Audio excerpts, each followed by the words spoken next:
I'm looking forward, of course, to, I'm hoping it'll be Dennis Norden's Laughter File, Volume 7. Oh, 7? You're having a laugh. 27? It used to be It'll Be Alright on the Night, but I think they've changed the name to Dennis Norden's Laughter File to Fool Us. It's great, though, isn't it? Because he comes... You're one of those people. One of those people. This is something we call doorstop. Yeah. And it's sort of like, just what... Yeah. And doesn't he just go into the Director General? This is one called Let Sleeping Logs Die. Yeah.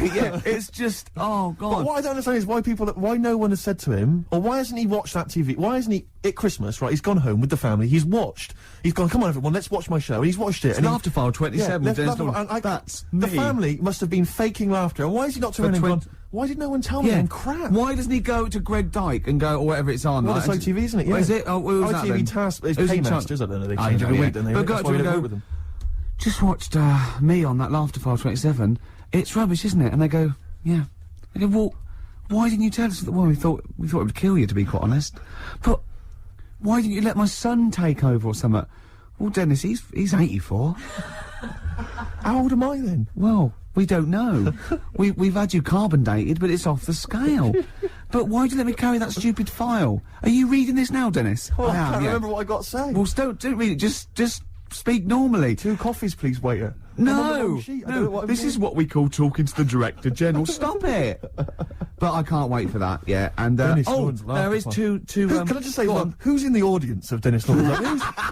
who's gone? Joan, I got 2 tickets for a Laughter File. I can't believe I laughed. I've been on the internet. Because they're always they're cracking up, the people on that show. I've never laughed once. Maybe it was an audience that they filmed in 1973, where it was the first time they saw a goalkeeper get hit in the balls or something, or Jackie Charlton or something, or a dog fall off a slide. Well, it's either old people who just can't remember, they've already seen those clips 1,000 times before, or or it's, I was always thinking of the people what's that show, Beadle used to do, You've Been Framed. You've Been Framed. I think now what's happening is, while Lisa Riley's doing all the scripted jokes, there's just someone stood behind her, maybe just showing a picture of her, like nude, or in a bikini, or just pointing and just making jokes at her expense. Exactly, That's why they're laughing. He's lovely Lisa Riley off Emmerdale, of course. Fatty Riley. No, don't say it's not fat. It might be gland. You don't know. It could be gland. No, just stop it.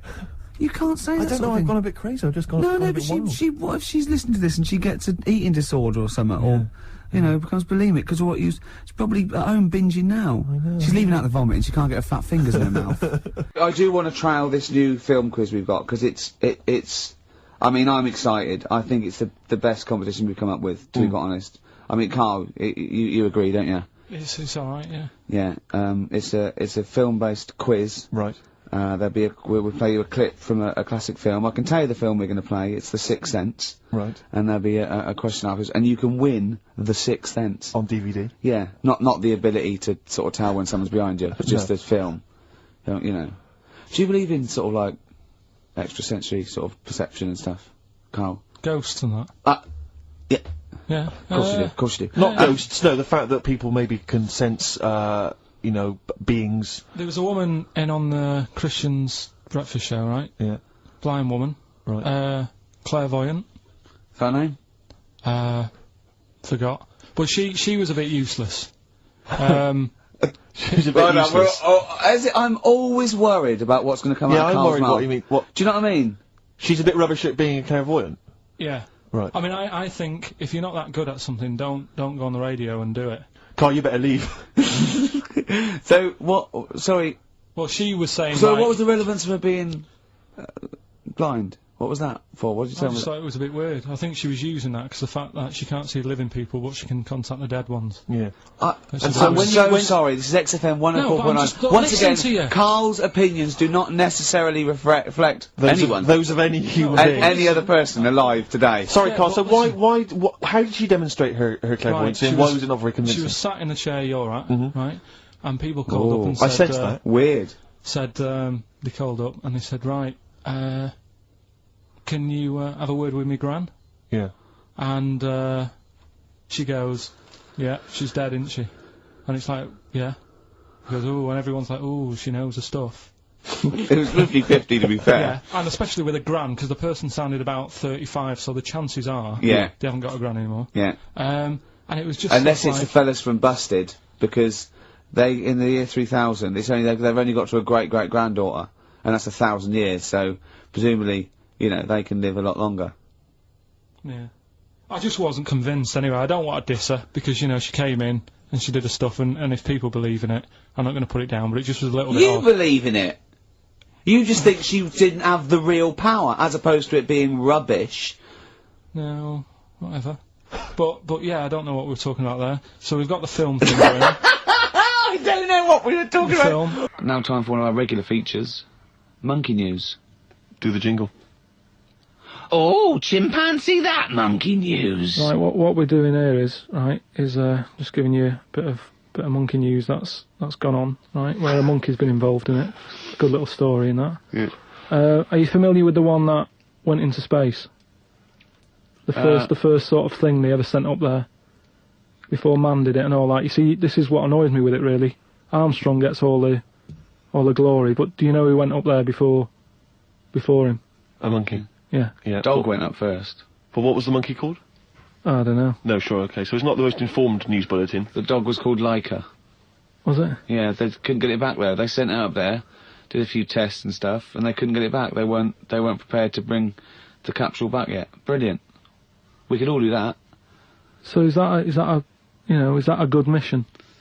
Well, I just think it was seeing what if the mission itself killed it, but they didn't have the technology, because of course it couldn't fly the capsule back, which it has to be manned to bring it. Right. Well, this was the next one up then, right? So the dog must have gone first, and then they went, right, we made an error there, right? Get the monkey in, and what happened is they taught it what buttons to hit at the time that it needed to hit them, and the way they did this was like give it bananas. It was like hit the red button, and it hit the red button. They'd give it a banana, Right. and they go right. Reverse is the green one. Hit the green one, and then they do that and go there's a banana, and then they go right. Hit reverse, and it go and get a banana.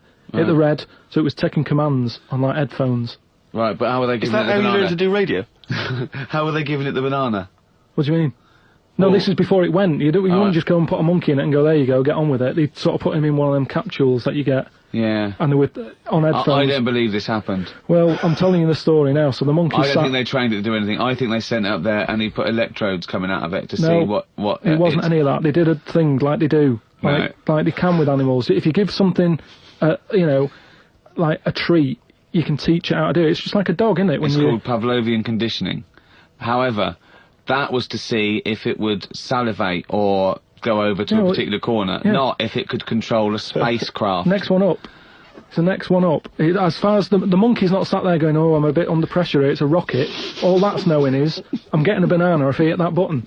That's all the monkey's thinking about. They wouldn't put billions of space But dollars. how can they be sure that it's going to press the button at the right moment? Because it's got headphones on. They're telling it. It's not like just, you have now. it's not like willy-nilly. It's not just like pop it in there and Willy-nilly, see. who was that? But what's to stop it from just hitting it any old time? Because it's a monkey and it's not a human. Because he's trained now. But Oh, anyway, he's trained. so He's fully listen, trained. Yeah, go So on. what happened is, anyway, Oh, this is absolute rubbish. they pop the monkey in there. Yeah.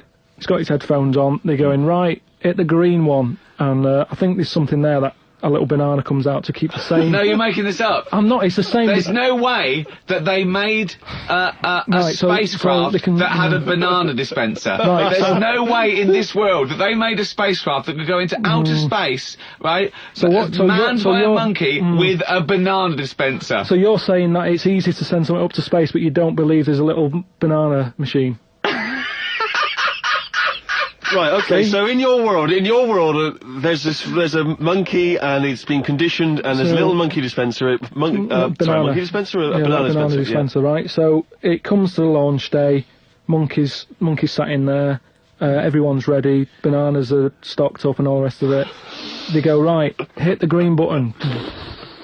Right, and the rocket goes off and what have you. No, they would not make the monkey launch the rocket. Carl, So- you are living in a cartoon world. So the rocket goes off, right? This is absolute bollocks. It's all going well. I mean, I don't know It's what you're all- going to... It's not going well. it's going There's well. no way a monkey launched a It's going- rocket. There's no way a monkey launched a rocket, you So idiot. it's all going on. So they go and hit the left button, and it goes a The little bit left left. button! Right, Oh, so- well-known spacecraft command. This is Houston, hit the left button. Oh, brilliant. This is what happened in Apollo 13. Hit the left button. So it you goes are- left. Yeah, it goes left. So it goes left, and it's going well. Left! It I goes know. left! Yeah. No, the moon! So You're it going goes, right! It goes for the moon. Everything's going well. Right. They get up there, it does whatever it does. It reverse. It comes back. Right. So then You are honestly, you are brain dead. So it's you are land- one of the most stupid people. That I would rather have the monkey drive me listen. home than you. So the thing is, so it lands back. Yeah. It does a good job and everything. It gets out. And It's sick of bananas. This is where it turns a bit sad, because after it done that mission, right? Because it happened and it was all safe and everything. The next one would have been to send man. Right. So the monkey enjoyed it, and it was like, well, I want to do it again, right? But they were like, So how did they know that? How did they know he wanted to? just the way it looked and what have you. It was like, Fuck off!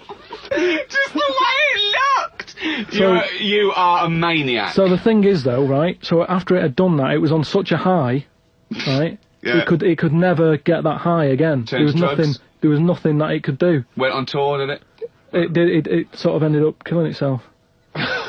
Because it could never get that buzz that it Right, got. that was absolute bollocks. None of that is true, except they sent a monkey into space, and I'll check that.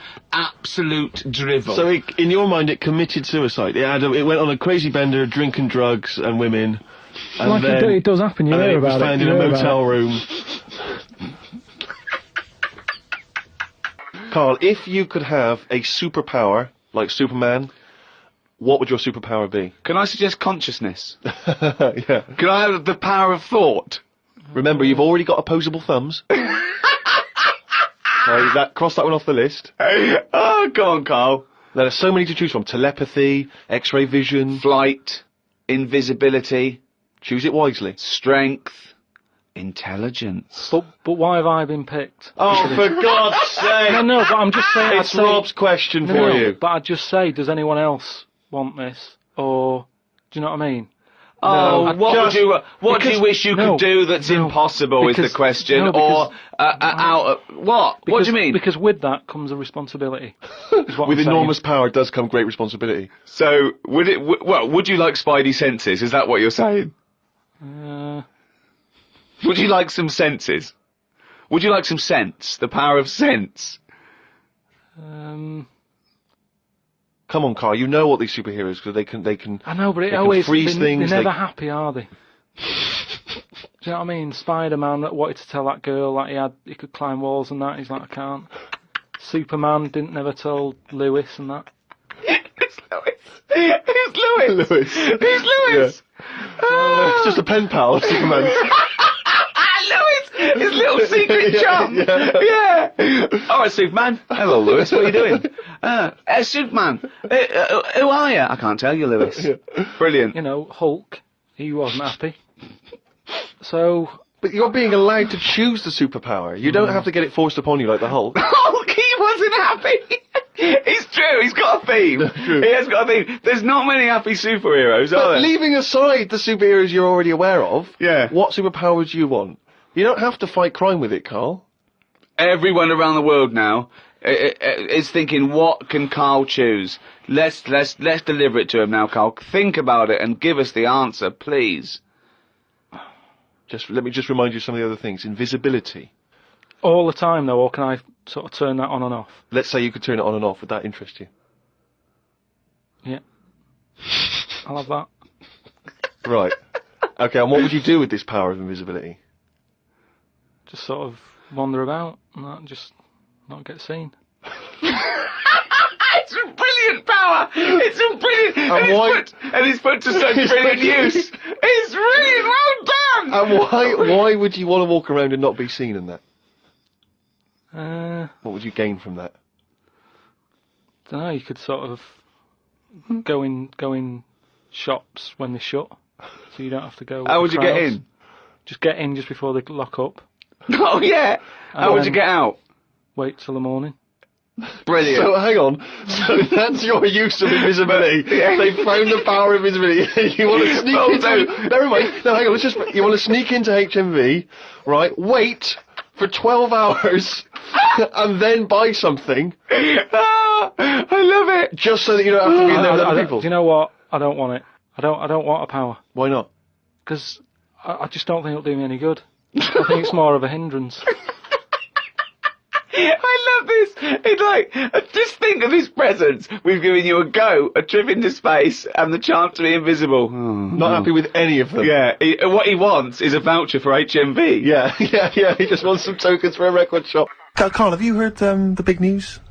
That Ricky Gervais is looking to take up. Well, you explain it, Gervais, because it's not big news. No. What do you mean? You're taking up boxing, is this right? No. What is the story? You're fighting for money? No. What? Yeah, bare knuckle fighting. No, come on. What is it? No, all it is. I've been watching this show on cable called Born to Fight, and it's sort of late. It's a late one. We flick round, and I think it's on After Roadies. Which is like, yeah, it's one bloke with a camera who goes on tour with different people. Like he went on with Motorhead, he went with a Meatloaf tribute act. He went on with Coldplay was in one of them. It's that, and it's the is sort of this this when, cheap all the other channels has been switched off. Yeah, this is the only one left. Exactly, yeah. And there's one called Born to Fight, and they just take a different story. It might be like an amateur fight, or it might be an unlicensed fight, not illegal, or it might be white collar, which I'm thinking of doing. What's white collar? White collar is just people who want to fight, and it's organised. Is it like Fight Club? Yes, but it's charity. It's safe. It's a charity do. You know, having like big events, and it's just two people that aren't boxers, aren't amateur boxers, and they get in the ring. And they do three 2-minute rounds, and they just lay into each other. They've got head guards on, and Rick, I don't mean to alarm you, but we work together obviously, and we make the office and stuff. Your face is my fortune.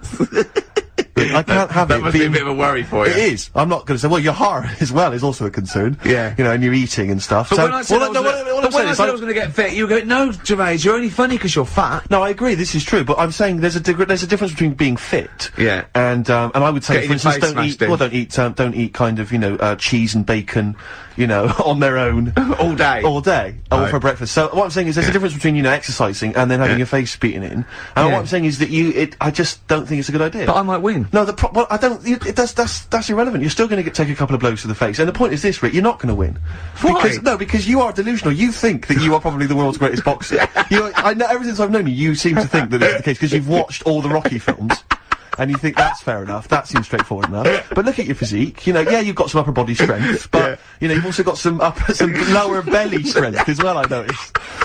And my concern is you're gonna go in there, and you're not only gonna be a broken man when you realise that you're just not as handy in the ring as you thought you were, but also you're gonna incur some injuries. This is fighting talk. This is fighting talk. The first rule of Fight Club is don't talk about Fight Club. This one's me want to do it more now, just because of you. It was the same when Adrian didn't agree that Rocky could beat Clubber Lang. Yeah. Oh, she made that mistake, then she made the same mistake with Drago. Nick? At what age? She turns up at the end to take a bit of the credit, didn't she? When you were this kind of thin, nimble youth in your makeup and your eyeliner and all the rest of it, I bet you had no thoughts about boxing. It never came into your mind, did it? So at what age did you suddenly think, wait a minute, I've taken the wrong path in life.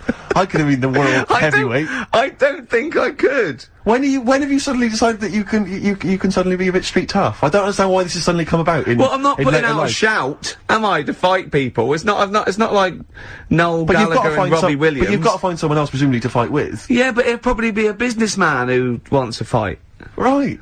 There's something really weird about that. Don't you think that have you just listened to yourself? I want to fight I want to fight a businessman. Please may I fight a businessman? I don't want to fight a businessman. It's what you just said. I want to fight someone who wants to, it's not. I want to fight them though. I want to fight somebody. Since you were like that, it sounds a bit mad. Bring them on, I want to fight people. No, but it's more the effort and the training and the commitment to it, like climbing a mountain. I mean, I think climbing a mountain and doing a marathon is ridiculously macho. It's not the fact that you can do it. No, that's not macho compared with boxing. Macho, isn't it? There's no reason to climb a mountain, there's no reason to do a marathon. If you can run a mile, that's all you need. The fact that you train is whether you can do it yourself and achieve something. And this is more like the training and the learning skill and then seeing if it works. I don't want to get in there to... But aren't you concerned about you might get beaten? Or you might get beaten up, I should say. No, what's the worst that can happen? You'll get black eyes, bruises, and bruises. Gervais, let me just remind you of the time we were working in your flat, right? And you immediately, right, I don't know to this day what happened, but you started choking. You clasped your chest. You were breathing, wheezing. Right, I leapt over to you. I remember screaming, I don't know the Heimlich manoeuvre. If you've swallowed something I can't help. You gained your breath, you gained your composure. I said, what happened? Did you eat something? Did you go down the wrong way? You said, no, I swallowed some dust.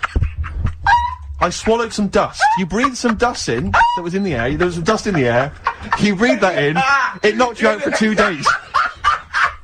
Rick, you were in bed for 2 days. I love that. I don't think you're the man for the job. And that's some dust. What do you think this businessman's gonna do? Exactly. He'll be permanent. Hurt you permanent. Yeah. He'll hurt you permanent. You found a lump, didn't you, on your testicle once? We sat in a doctor's waiting room, I remember, for about 45 You got up and minutes. checked out, it was fine. I think I went twice, didn't My I? point- yeah, my I point- said to the doctor at one point, I said, did you check round the back? Yeah. I was thinking he hadn't checked it. Yeah. Oh, dear. Just because I hadn't found anything. My point is this. You're something of hypochondriac. You know you're something of hypochondriac. You know that already. So, why do you think this is going to be any different? Wow. If you take when you take the first blow to the head, you take the punch, you'll immediately think that you've got some kind of, brain disorder. No, and you'll be I've done always for, wanted to do and it, you'll but I give just up. thought, You'll throw the towel I in. wanted to make sure, I wanted to know that I definitely lost my looks. Right. And, I've seen some of the publicity shots, I've got mirrors and mouths, so now, because I've definitely lost my looks now, I've got nothing to lose. Yeah. So I want, maybe a younger, more handsome man, I want to teach him a lesson. I'll end with this. Right. For people who listen to this show regularly, Yeah. you already sound like you're punch drunk. Alright? And that's just your natural way of talking. Please, let's not do the real thing. Oh, play a record. You're talking about, because you're talking about Zoo though, and I was watching the news last night, and it had, a feature about Madame Tussauds. And it was saying that they scrapped many of the royal family. Now, I don't mean this, but I've never understood the appeal of Madame Tussauds. I just, genuinely, with no irony, cannot see the appeal of sort of having my photo taken next to a waxwork of J-Lo. I know. I can't compute why that would be fun. I don't know. What is it? Do they move? Because they don't move, do they? No, They of just course they stand don't. there. I know. So genuinely, I mean, it's so crowds of people queuing up, and people queuing to have their photo taken with the royals, and I don't... The queue would put me off immediately. Well, yeah. I mean, it's just down the road, But isn't didn't it? say you go home to your friend and go, there's me, there's me with Kylie. It's There's me not with Britney Kylie, is it? Spears." Her eyes Oh look no, a bit it's just a funny. wax effigy. Oh, I thought you met Yeah. her. No, it's just a waxwork. Right. It's not even the real person. If you've been to Madame Tussauds, if you have any understanding of why the appeal there, email and Hold tell on, me, wait a 'cause minute. I've no Let's understanding. not diss them, because they might melt down, Ricky Tomlinson one day to do me. Sure, You yeah. never know, you know. Or Rick Waller. Yeah. Yeah. So I don't want to put them off. But seriously, I mean, I'm not being Roy flippant, Kinnear might be in there. but and what he's is the appeal? Genuinely, what is the appeal? To walk around a number of But that's the same as lookalikes. When I see it at the back of the stage, and it's got like, I don't know, Susan Gooding is Caprice. Yeah. And you want to go, what do you do with her? Oh, 500 quid, she comes and stands at your party. Yeah. And so it'll go, she looks a bit like Caprice. Yeah, don't go too close. She does, yeah. It's like Caprice over there. No, but it's... It looks like... Yeah. There was one in the back of the stage which was, so-and-so is Jordan. And it was a woman who's sort of buxom girl, wearing very little. I thought, Buxom! Are you from the West Country? I am. But I thought to myself, if you're willing to get your knocks out pretending to be Jordan, just get them out and become a pastry model. Stop pretending to be Jordan. And call yourself after another Middle Eastern country. Yeah. Don't just... It's very odd. I know. God. Very strange. But you've got a lookalike now, haven't you? Yeah. It's But so odd. But it's a bloke, right? Sort of at his desk, right? In the picture. In the picture, and it's David Brent. Yeah. And it's got Ricky Gervais. Yeah. So... I don't remember, it's just an old fat bloke with a beard. Alright, don't have a go. Alright. Play a record, Karl. No need for that. Have you ever wet the bed? I honestly haven't. I've never wet the bed. Never wet the bed. Never. Okay, let's play a record then. Oh, we did What? a bit of, You've wet the bed, have you? Wow, not as such. Well, you may as well tell us. Well, yes then. Well, is there a story attached? Well, I remember once, right? Well, was this when you were a child? Sort of. How old? 26. Okay. And, oh god. Oh, it's another story involving... Anyway, right, once... just wasn't a sink handy. Oh, god. Come on, okay. Gervais. Well, once... I went to, stay, went down to Brighton with, Jane for a party, her sister's party, and, we were staying at her parents' house, her parents were away, and, first of all, I got too drunk. I don't think I'd known her very long, might have been, and, I remember, it was a fancy dress party, and I didn't go as fancy dress, but I remember laying on the floor, trying to trip people over because I was so drunk. The sort of thing that's hilarious if you're drunk. Yeah, imagine Jane going, "No, that's my boyfriend. I'm so proud to all her family." And then we got a cab. I got a cab journey home to her that I didn't remember. And apparently the cab driver going, "Is he all right?" Because I was going, "I'll be sick. I'll be sick." Jane, yeah, he's fine. Then I laid on the bathroom floor, and Jane timed it. It was 45 minutes. Me singing "Right by Your Side" by the Eurythmics. And then I went to bed. And apparently, I got up in the middle of the night, walked round the bed, and just thought the bed was a toilet. And Jane said, "Ricky!" I went, "What?" She went, "You're pissing on me." I went, "Well, you don't need to wake me up." And then just got back to bed. You urinated on the bed? Alright, yeah. Bit of hip hop. Oh, man alive. This is another example of how people can just exploit you and make fun of you when you're tall. Yeah. I was quite tall. I've always been like about 6'7" for quite a while now. And when I was about 16, I went to a big New Year's celebration in Bristol, where I come from. And everyone kind of congregates in this big sort of part of town, and there's all people dancing around, like in Trafalgar Square. And I was there, and somehow I just picked up a balloon somewhere along the line, one of those kind of helium sort of balloons, and I was holding that, sort of dancing around. And these two girls came up to me, and I was thinking, yeah, okay, you know, it's New Year's Eve, brilliant, you know, that's my kind of party. Yeah. They came up, they went, "Hey." Once a year. And they said, "You gonna be here for long?" And I went, "Well, maybe." And they said, "It's just that we've arranged to meet back at you in about an hour." I went, "What do you mean?" I went, "Well, it's just because we can see you wherever you are. Don't worry, you can move around and stuff. We'll see you with the balloon. Just arranged to meet some friends." I love that. A landmark. So, like, pilots use that. Oh, we're just coming in. There's, when we see Steve Merchant, we'll be descending to Bristol Temple Mead. What's really funny is New Year's Eve, Trafalgar Square, you got a huge column, but they use Steve as like the meeting point. Steve's got a huge column. Brilliant, Rick. Well done. Award-winning comedy from Ricky Gervais. Like I say, the man with the frisbee. What happens if he had a mate who said, "It's rubbish that"? He wouldn't have done it. I love the fact that you think the frisbee is the pinnacle of invention. Yeah. I think it's amazing. No, it's an example of something that, you know, if he was on some programme where you said, "I've invented this," they'd go, "Get out." They wouldn't give him time of day to say, "Right, I've made this thing, it's out of plastic." You throw it about. What for? Well, you just chuck it about on the beach. What's the point? It's a bit of fun, isn't it? No, I don't like it. That was an argument with himself. No, but do you know what I mean? It's a popular little thing, and I'm just saying it's easy to put ideas down. But you've never even come up with an idea as good as the frisbee, and that's saying something. I came up with a clippable mat that goes on a cup, and it's a good little thing. I haven't followed it through yet. A what? A clippable mat. What's a clippable mat? What does that involve? Clippable mat, like you stick on a cup, so you can put your cup down on a table without having to go, "Oh, where's that mat?" It's clipped to the cup all the time, and you put the cup down wherever you want because it's got a mat on it. I think I've seen that. But why does it have to be clipped to it? Why couldn't it just be built into the cup? Because, So it clips onto, you got our special cups, it doesn't clip onto every cup? No, but just the same way that every sauce is different. You don't say, "Oh, I'm sick of this sauce," it doesn't fit a mug. You use the sauce of that. I mean, I don't use sauces. Just don't buy that sort of But isn't a furniture. saucer what you're talking about? Kind of, yeah, but it's clippable. But why is the clippability so important to you?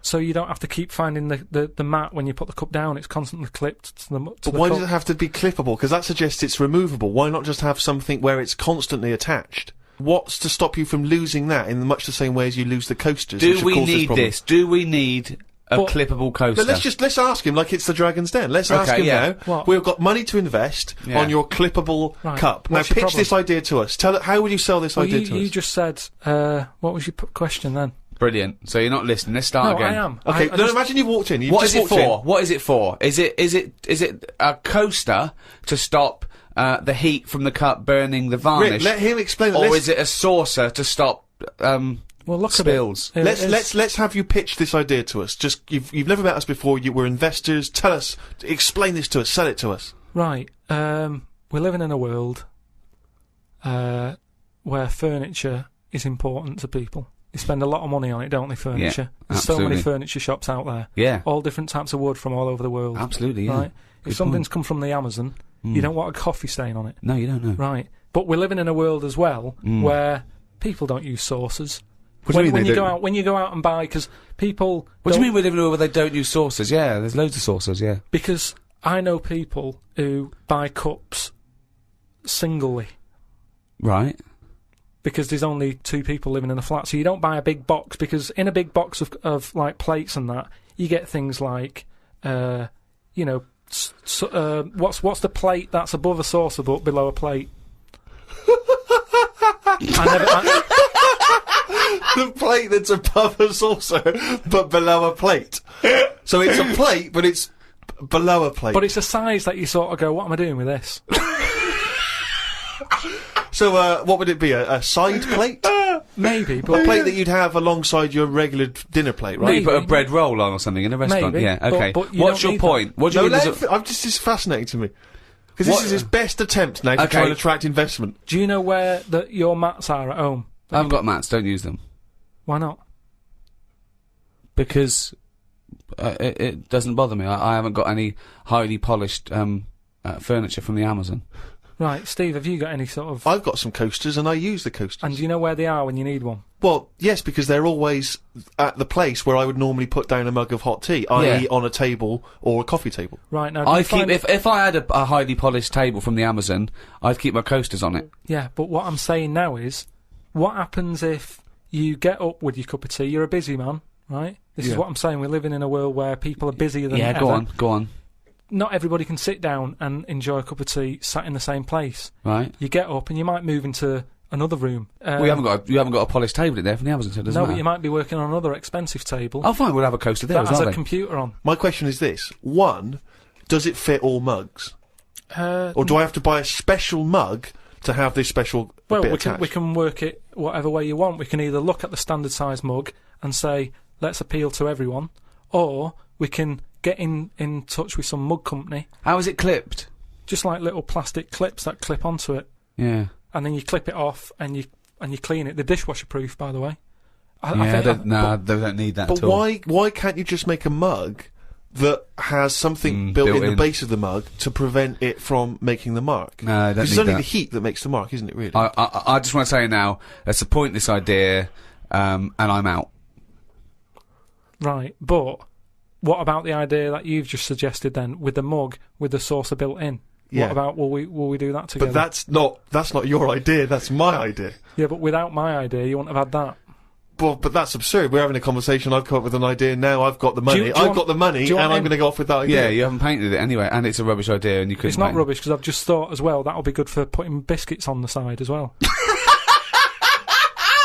Oh, God! Okay, If no, there- And if that there means is- we can get rid of that plate that I don't know By what the to do way, with. now this is broadcast, you can never patent this idea because it's out in public domain. Rick, why don't we see if there's anyone out there who's willing to invest in this idea? Are you a mug manufacturer? Are you a mug designer? Are you someone who's got any interest whatsoever in this idea? Do you think it's a saleable idea?